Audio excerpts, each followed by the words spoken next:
Hello, my name is Emma. I am Svetlana's virtual assistant.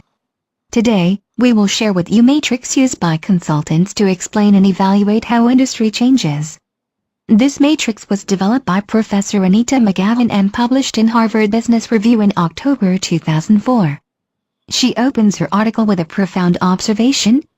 You cannot make intelligent investments within your organization unless you understand how your whole industry is changing. Companies misread clues and arrive at false conclusions all the time. So, in the next 5 to 6 minutes, Svetlana and I will walk you through 4 distinct trajectories: radical, progressive, creative and intermediating, and its application. With evolution comes change. We have changed the way we hail a ride. We have changed the way we shop for homes. We have changed the way we spend our leisure time and watch movies. Every day we hear about the progressive change in the healthcare industry. We've changed the way we book our vacations. We have even changed the way we shop for our pets and the way we shop for our groceries. Changes are inevitable, but the way they change vary based on the type of industry.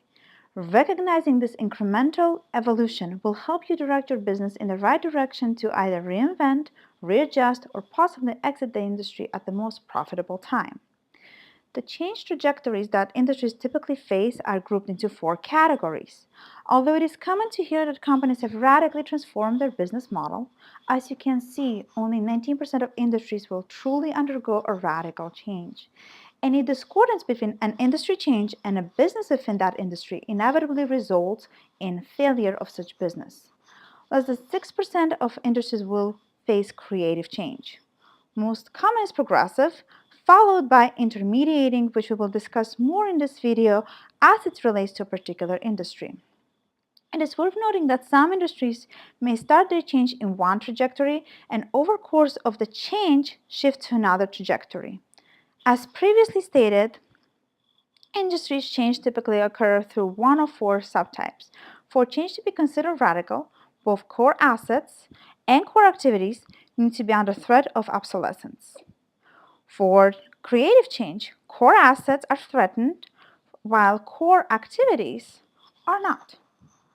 For intermediating change, there is a threat to core activities while core assets remain unchanged. And finally, in progressive change, neither core activities nor core assets are under direct threat. When looking at industry's trajectory change, you notice that they are defined by core activities and core assets and whether they are under threat to become obsolete. If they are, it's critical to rapidly recognize what opportunities are available to your business to adapt, innovate, or transition to other value-producing activities or assets. Activities that may strengthen your company's relationship with consumers and suppliers are considered core activities. If you think of core assets, consider Medtronic, who is considered an industry leader when it comes to the development and manufacturing of implanted pacemakers and defibrillators. So how do you know if something is core? To identify that, Professor McGahn asked the following question: if it were eradicated today, would profits be lower a year from now, despite efforts to work around what's missing?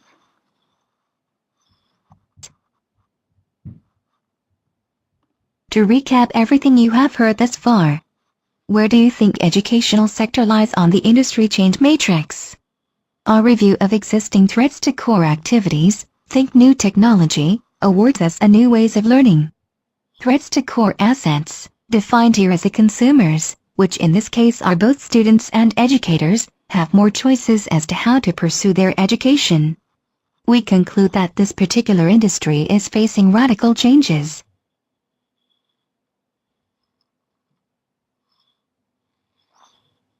Due to time constraints, we will limit the scope of this presentation to intermediating change.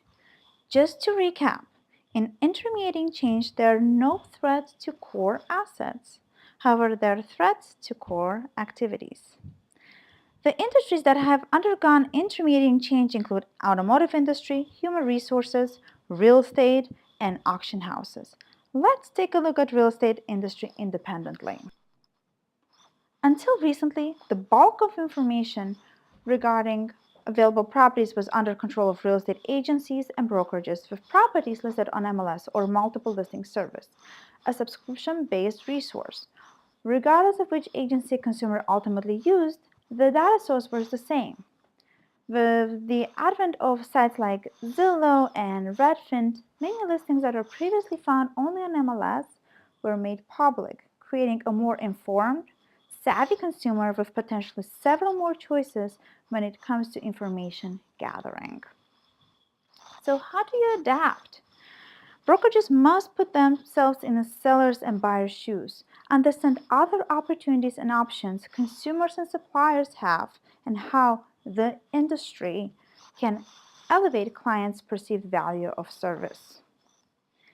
Change is inevitable. Resisting that change is most certainly a costly venture to any firm. However, being able to recognize that change will help businesses persevere in challenging times and ultimately emerge as a pioneer that leads innovation.